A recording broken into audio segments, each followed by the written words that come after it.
Hi, I'm Angus Wright, and I also go by Angus By Design. And this is another day in a personal practice in which I call uh, my Satsang for One, where I listen to an episode of the Be Here Now podcast featuring Ram Dass.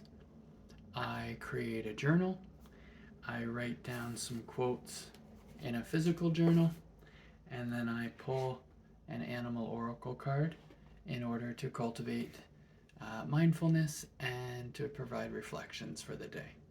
And I do all of this as part of my own daily maintenance in my personal wellness recovery action planning. These are tools that I use in my wellness. So today's episode was a pretty heavy one in terms of the content. Because again, it sort of spoke to some of the transitions that we see with regards to love and death and stuff like that. And it was called Accepting How It Is. And the first quote is under that title. I think the whole issue of birth and death is clouded in mystery, which we have not yet freed from the projections that come out of our own desires and our own fears. So it is really hard to hear the whole issue, and that's Ram Dass. And the next quote is under the title, Our Karmic Predicament. You can keep your emotional heart open so that it is breaking moment after moment after moment. Yet, beyond the unbearable, here we still are. As you continue on the spiritual path, you are able to look at the immensity of suffering without turning away. Ram Dass. And the last quote is around love, death, and attachment. Most of the communication in the process of dying is silent. It's a hand, it's the way a glass of water is offered, it's a look, it's in the tone of voice when you say, would you lower the shade? It's a thousand things, a thousand things, a thousand things. And that's Ram Dass. Those are beautiful words. Anybody who has experienced those kinds of losses or experienced um, witnessing somebody's transition from this place to the place where they go after can most likely identify with the sort of beauty that's in that pain, right? So I'm just going to put that energy, the energy of being able to put everything into perspective, the energy of self-care, right? Coming to a point where we're able to process our own things so that we're not projecting them onto other people's experiences. Because it's really just about accepting what is, right? As all part of the cycle. So today's card is the Dolphin Spirit, and I'm pretty sure we've had this card come up.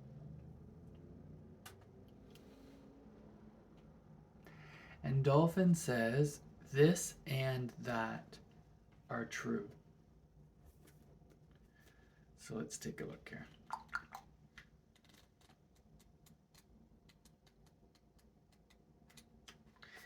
So, Dolphin Spirit, this and that are true. Oracle message. Dolphin Spirit, like her earthly manifestation, is a reminder of duality. As the dolphin is both mammal and sea creature, so too is Dolphin Spirit, both this and that.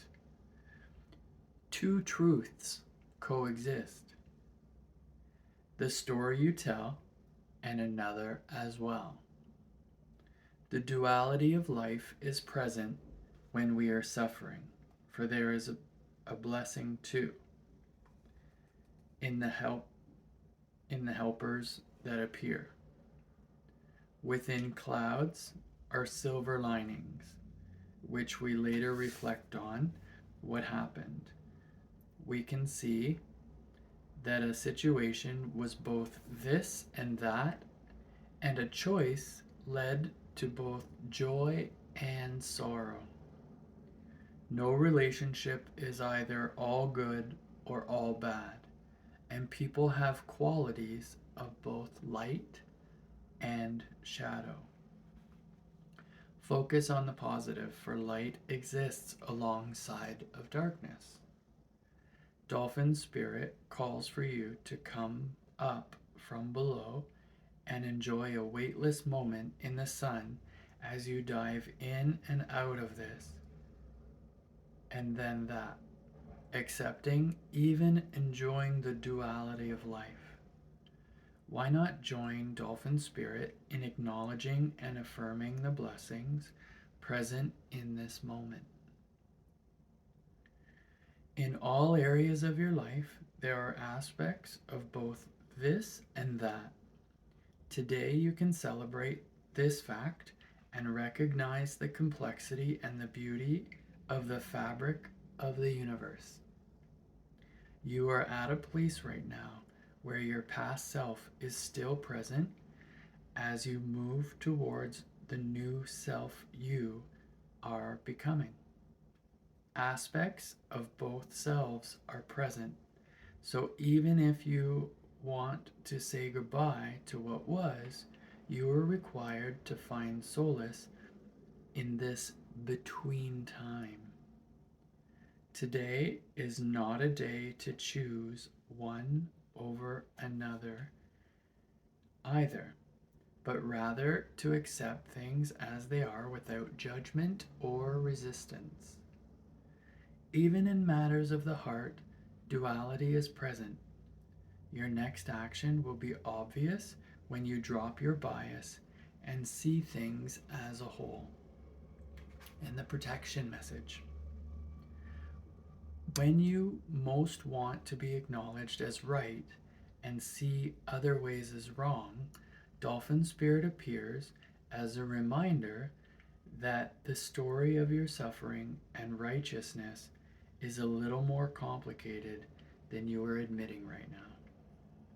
Do you want to see things in black and white and be rigid in your idea of what's correct and what is not? Release your rigidity and embrace the fluidity of life as you recognize the grays that remind you there are two sides to every story: an upside to each downside, and a blessing in every challenge. When you think what you think is wrong may end up being right for you, so let Dolphin Spirit soften your heart so that you can make the best decision at this time, playing with the possibilities that present themselves. I love that message, of course, because there are a number of dualities and there are a number of truths that can coexist at one time. I love the message that how it ties in with today's teachings, as it relates to us all having our own story and our own reaction and our own experience, and then prioritizing what's most important, right? And when we think of somebody's transition or some living thing's transition into another life, it's all about respecting that it's not our experience, it's theirs. And so projecting what we want or need or feel or think onto the souls of others is really it's really more tied into our own egos, right? And our own experiences. And often when you're thinking about loss and grief and transition and death and all sorts of things, it's mostly like the fear. It's mostly the sort of stories we tell ourselves that match or that explain the intensity of the feelings that we're feeling. But at the same time, more than one thing is true. And the other person or the other being or the other living soul, sometimes we tend to narrow our focus and we make it all about those moments when the other truth that exists is that their soul has lived a full life, and this is just a couple of pages in the cycle of things, right? And especially when we're left thinking about and reacting to the experiences of others, like family members, like pets, like close people around us, loss of people to taking their own lives, accidents, all sorts of reasons how and ways that things and people transition out of this life. It's really easy to get caught up in those stories and to have those things cloud our judgments and cloud our experiences and cloud our abilities. And so, what I love about both messages is the idea of um, the personal work and the personal responsibility that comes with being able to just accept what is. As it is, will be, right? Um, I can't control the things that I've experienced in the past in terms of trauma, in terms of, the things that make me who I am today. And nobody can predict the future because it's already laid out before us. What will be, will be. I can only manage where I am right here, right now, and how I respond to what comes, right? So I love the duality that is in a dolphin. The only other thing I'll mention is I love in the reading how it mentions that a dolphin will come up. And I recently listened to Ram Dass explain a story where he had the opportunity to go for a swim in the ocean. And while his group were swimming, um, there was like a turtle, a gigantic turtle, that surfaced and took some breaths. And they estimated this turtle to be well over 100 years old. And Ram Dass describes how scared he was at this gigantic 100-year-old turtle. And he felt pretty frail because he was, this was when he was post stroke and aging and the whole bit. And he said, somebody said, the turtle is here to love us. The turtle is love. And he said his fear went away right away because he was able to love the turtle, and he was able to see the love and the opportunity that came from this turtle joining this group of swimmers. So that story came to mind as I was listening or reading the card for Dolphin Spirit. So with that, I will say namaste.